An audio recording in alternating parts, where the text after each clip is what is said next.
bandeko balandi mbote mingi na bino sozili bakwa kolanda biso partout bozwami na Kisantu Mbanzangungu bozwami na Kinshasa bozwami na Poto bozwami na Mokili bozolanda biso na RTDSK na RTKIS na RTMB na Mbanzangungu na RTAE na Kinshasa sur YouTube ba chaîne sozili bakwa kolandela biso lelo toza na nouveau numéro na biso ya émission na bino o bolandaka mingi la vie de chez nous lelo ememi biso na quartier Kasavubu awa na Nkandu na Kisantu na province à Congo central na République démocratique du Congo. Merci na Ali d'agence Oaza derrière la caméra et surtout na bino so bandeko nyonso ya agence B13 Bonzambe bozola so à partir à YouTube bo s'abonner moi mingi pour que biso na bino to kende liboso. Alors eloko memi biso awa na quartier oyo ya Kasavubu awa na Nkandu et ça problème ya mai. Vous savez pendant un bon moment que Nkandu a un sérieux problème ya mai. Donc, partout, nous sommes bien courant et mais maï, nous avons un sérieux problème. Raison pour laquelle les autres ensemble, Nabino, de faire découvrir Bino, ce qui se passe ici, la vie de chez eux, ici, à Nakatankandu. Alors, un grand merci à Bino, autorité politico-administrative, Bozil Bakoupé, de soutenir Bisso, de part et d'autre, Bozil Bakoupé à Kolanda Bisso. Merci d'avance et doré, na Papa Otobenga Mingi. Honorable Yobi la Banzenza, Oyo Aza Mokaba Eli, merci na honorable Bilintunga, merci na honorable Antoine Gonda, merci na bande comme ça tout tangi bino ba komboté, c'est-à-dire que rien ne va. Voilà, donc bozomo na derrière ngai bande ko bazo kita na source. Ensemble, Nabino, bonjour Bamasa. Bonjour. Boni. Bien. Toko ba kombo. Kombo na Francis. Toza na posa na yo, est-ce que Ali da tika bitiki la biso na to respirer s'il vous plaît. Ndeko Jansi Okeapi. Nagitima. Otale la biso kuna okiti mai, c'est-à-dire nagitoka mai pour to pompe pe na mai mystique ya on a une source ne obenda mai. Alors depuis combien de temps déjà utingambu ni novanda wapi po ya kotoka mai na source? Na vana karcho pona mupaya karcho pe na ibengo pe na kombote ya on obenda mai ya. Voilà, téléphone nous sonné hein. Alors ndeko tokoki koyeba koto bozwaka mai yango ndenge nini place moko basi na mibali ou bien eza na ba place eza approprié mai ya basi to o mai ya mibali eza lisanga donc place ani za mai moko mixte basi na mibali tozwaka mai place moko danger nini bozalaka nango liboso wana tango basi na mibali bozotoka mai place moko bozomela bozosokola tout ça danger za wana tandis que basi musu bazalaka na biso pe mibali ba incompréhension donc ezalaka ebele place yana tamoko ba makelele ba bitumba to babunda fort place yana. Voilà, nini rosenga na batu nyonso bazolanda surtout bazana pour ça ba soutenir bino pona solution mai oyo. Solution mai pena donc il vaut mieux ba rotela ba bakisela biso ba pompe to batala no ba situation mai yango. Neti mai population belé tio moko place na donc ça ne va pas pona batu belé population to légué belé maras. Enfin, merci beaucoup. De rien. OK, donc voilà, donc du coup, tozo kita na pompe plutôt na source totala de so botali koto bandeko mususu ba totoka ba mai ba telemi ba boyi na bango leka na caméra. Voilà, donc bon comprendre que c'est pas tout le monde azakana habitude à koleka na caméra, mais je sais que là-bas en bas toko sala effort to lobisa bandeko mususu pe ba faire comprendre ce qui se passe. Bozo mona tozié déjà na source awa na kati ya quartier Kasavubu toza na Nkandu. Tozo mona nde ba mama bazama nza wisven. Ta lute tulenda kudia bifu bio kwa nkaka charge dina yaka tulenda bakanta uzifwana kwa bwe mbotune na beto ko Kasavubu masaka amena mpasi kebavo mes masaka amena mpasi nkitwa lomba tukantama masama kala mpasi bebu kwa bentu kalukala babandwelu masa beto ne mpasi kaka tuteka masaka feta mo masama micro moto nwako yanga masama mboto yamu kuka yako le masama ko ilutila tukutukala baito bandwele kuniki masa difficulté kaka mpasi kaka tanwa masa na infection mambili ba ma promesse kaka sibe sijiri mais jusqu'à présent ba yirika kwao. Alors nkilenda lomba bontuko honorable Yobi la Banzenza donc ukala yen ben tout près nkilenda kun lomba mamo matadi masa aba tiri ma source batusele be pompe bimboto comme ça to no masa mbote beto mo masal teka bamba kenti bamba ka bimba ko kwani kaka beto kule bamba kenti na baba kala fala batu sia ko ndimo wa ko ma pompe be to no ala masa pompe to no masa microbe mo ange kikote vwanda adena kuna kisam ko kastko ko masiala Ah, donc tu masa aussi te masa ko. Masa ko masa mpasi kaka. Ah. Kadiambo mam. Voilà. Donc le tabac ça vient. Donc merci beaucoup. Alors, nous sommes là avec vous. Approchez un peu mes chers reporters. Bopu sana muke. Botala a penzata bino moko. Siko to vota bino pona nini? Boye bisa biso nanu. To vota ki bino pona nini? Na tuni bino question to vota ki bino pona nini? Siko botala nanu awa eta ya mai. Oyo wana na moni soki vision mondiale yaka ko sala ba travaux ya ko réhabiliter. Mais réhabilitation ngo kutu na yebi kutu te. En collaboration na soki nini na moni BCZS. Donc c'est bizarre hein. Vous doit laisser comprendre. Les hommes et les femmes bazora mai awa. Basokola kaka awa. Nyonso bazosala yango kaka awa. Est-ce que vous trouvez ngo normal? Batu mususu ba uti kuna na masiala. Ba yoko toka mai ana Kasavubu. Et puis azo matsangomba na bidon moko ya mai. Vous imaginez comment est-ce que la population a souffert koto. To beleli vraiment au créneau. To crier au créneau pour que bo sunga un peu batu. Bomoni ezaka tio moko. Mutu musu akoya asali 3 heures du temps. Kaka bidon moko ya mai parce que batour wana asilisio ebite mwana mususa mukie botala ngomba tomati pour que tokoma awa tokotoka mai. Voilà donc ndeko boni bien tokoye ba kombo epi toza kombo na la jisi yanga bato bele babenga nga kalash osala nini nga na wito aussi sa classe année passée na bani musalati mais aussi c'est classe ngo trop jeune boende mukuse kaka mukuse kaka. Siko ndeko awa toye na source na bino mais difficulté to kuta na ngo aweza ya mai bosala ndenge nini pona mai depuis combien de temps bozabo na ba difficulté o bon nga na ko loba donc na yaki ka visite nazala te nazala na kikonka na yaki pa grand frère nanga tant on a yepé donc ne nazali la kuna na ndenge naza donc nazomona ka eza différent biso pa na biso ba pompe za mais na ye mai passe faut na kitaka liso na sena toka moi cantine ko sokola donc ezo sala nga passe puis personne atali bangomba oyo ba mayo ewitaka na ngomba na eyaka na ngoti na source donc mayo ewitaka na ngomba oyo donc eyaka na ngoti na source ezo sala nga passe donc ba député ngo to vota na zo yeba te bazo sala nini donc boye pena ata bien ko tuté. Voilà, c'est qu'on nino ko senga na ba député auto vota ba député kaka te mais mutuno sa bonne fois parce que vision mondiale au sala bina za député te mutuno ska bonne fois au ko senga nini o ba ko sala ya mbangu awa on a ko senga ba député na biso ba ya ko résoudre problème o eza donc eza bien te ngana zala nanga te mais bande ko pe o baza ba congolais baza bande ko nanga siko micro ba boye pena donc eza bien te ba ya ko résoudre problème eza bien te boye ba mai zo tonda na donc bana basi ba mi bal so na tali bien ba sokola ka donc eza ko tata bien te. Donc yosko ovandi pembe na tem seke outi musika po ya kotoka mai awa na uti musika kuna pena likolo donc cantine moka ya ko sokola funa kitana na se siko ndengo yo toka mai dossier depuis tongo do bayaka na tongo bayaka na pokwa oui bayaka tongo pokwa donc tanyo na pokwa soko ya donc basokola na bango ba place oyo donc pas vraiment na basi na mibali OK, merci beaucoup ndeko. Voilà donc pour comprendre hein, donc c'est un peu difficile hein, donc nous vous avons dit que la vie de chez nous donc on met mabino tina fin fond. Parce que nous ne pouvons pas justement être dans la bourgeoisie, nous ne pouvons pas démérer toujours d'une manière citadine, mais libino vraiment l'effet des sociétés. Donc c'est comme si tous en akatia qui sont tout tous déclaré tous le qui sont c'est une ville, oui.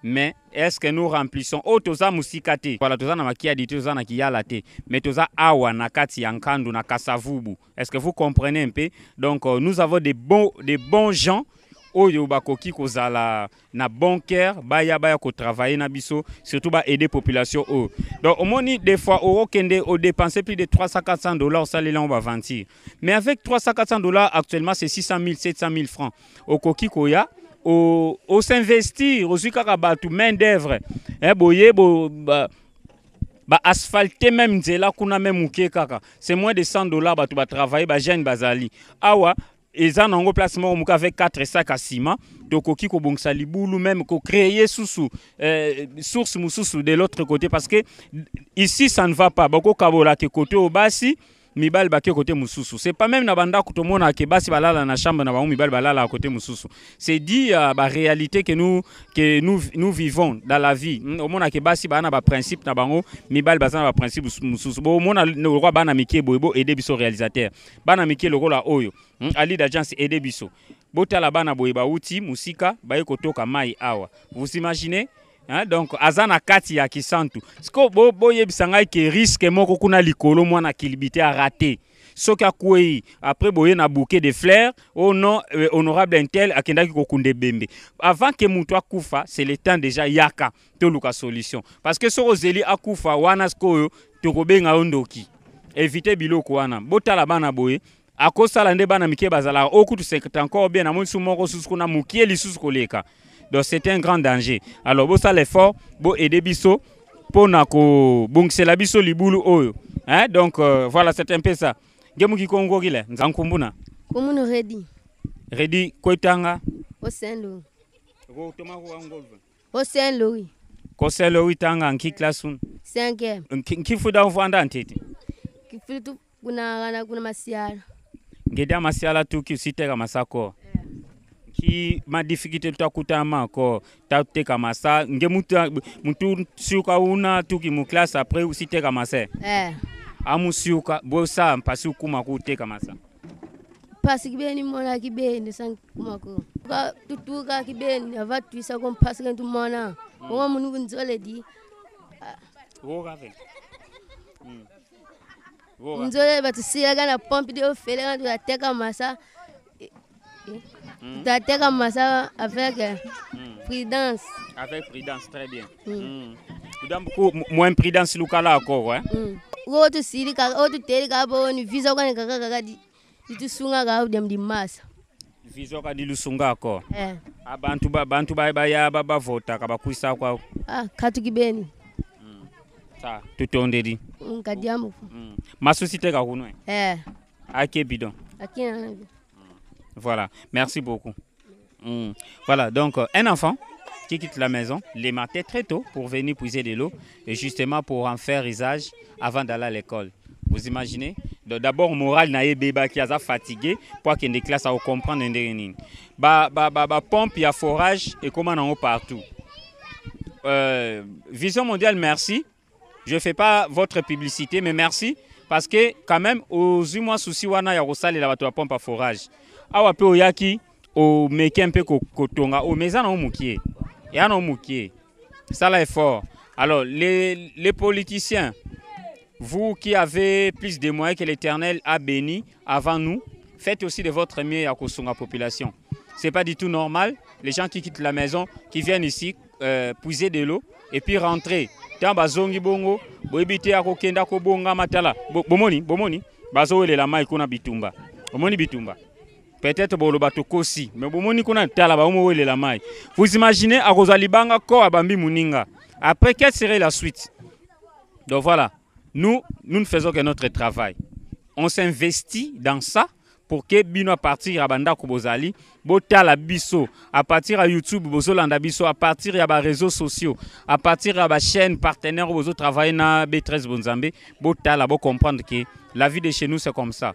Donc la vie de chez nous c'est comme ça et faisons de notre mieux pour que la vie de chez nous change, hein, parce que avec cet état nous ne savons pas quoi faire. Alors vous qui avez une bonne volonté, bon aider biso pour que tokende liboso. Les enfants, bazo souffrir, hein, bazo souffrir pendant rosamai. Donc balé qui bazo comprendre té. Donc on la boit auto sukola, auto beta balé. Abeti bala lembière, si quoi yé atoka mai. Tant on yoko toka mai, boko comprendre té. Arrosons en dako ernine, ayaki a lemba qui n'a déjà. Donc voilà, c'est un peu ça. Faisons de notre mieux pour que tout change et puis qu'on permette à bisope tokende liboso. Donc awa tozana pui mususu, tomoni yango mopanzi. Donc nangambo wana tozaki, ezaki juste place batunya sa balobelaka. Mama yaka nan. Voilà, tozana mama moko awa, mama yaka tozana mama moko boye awa. Voilà, donc vous comprenez que maman wa kimi na e. naïbi que tozo zoye. Donc il faut d'abord préparer le mental d'une personne. Mamanza oui. Mamanza. Donc voilà, tozana mama moko awa, nza osima. Pousak ben fin. Mo kongo woki la bem dinga. Mugi kongo kibisa mpasi masamo makang mome akunimangi makang.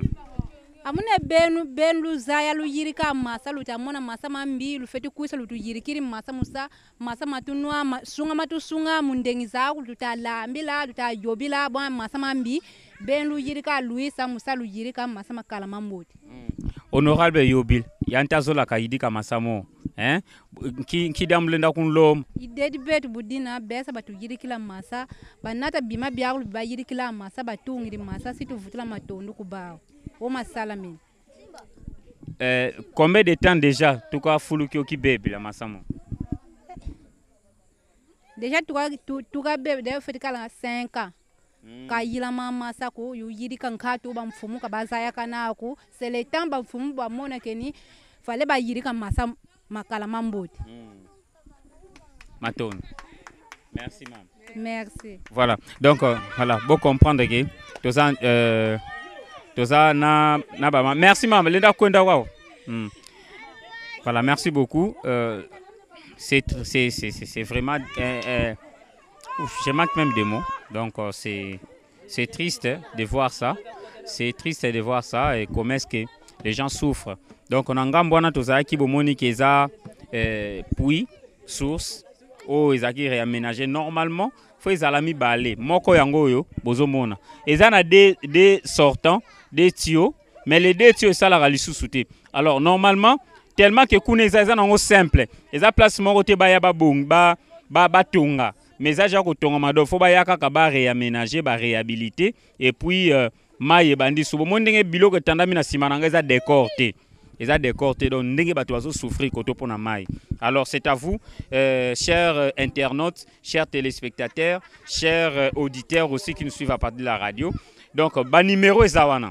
Bobenga sona ba numéro wana partout bozwami nous allons vous orienter bipa yuapi source oyo ezwami mettre le bid ezwami na Kasavubu na Nkandu. De toi na quartier Kasavubu c'est parmi les quartiers influents à na quartier Kisantu. Donc tozana mboka te. Nange bate tozana lemfute tozana kingamankuni te tozana matiefula te na mbanzangu nkuna na suka tozana na mpete tozana mpese te donc tozana na kinsaku maria te toza awa na kati ya Kisantu. Vous imaginez donc les députés honorable Yobila Banzenza s'il vous plaît, honorable Antoine Gonda, honorable Bilintunga musuto votaka wana nani naeba utu kombo na ete.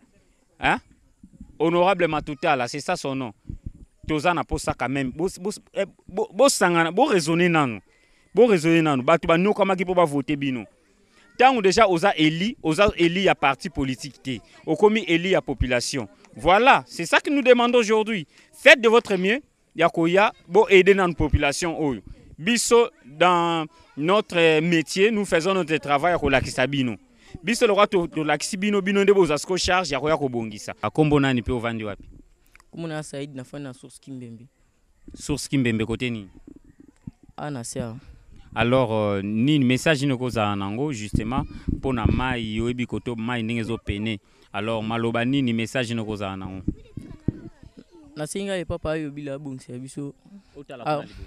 Na singa e papa yo bila baninga kuna babongse bango stade mais biso to na passa mai makasi.